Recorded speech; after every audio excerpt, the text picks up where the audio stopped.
A lot of people get bogged down with saying that, oh, I've had a bad day, I've had a bad day.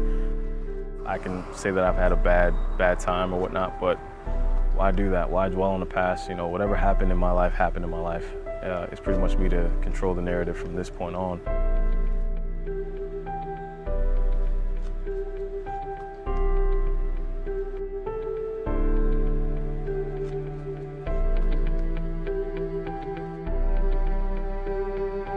I think my sister and I were one of 5 members in that bus that actually survived.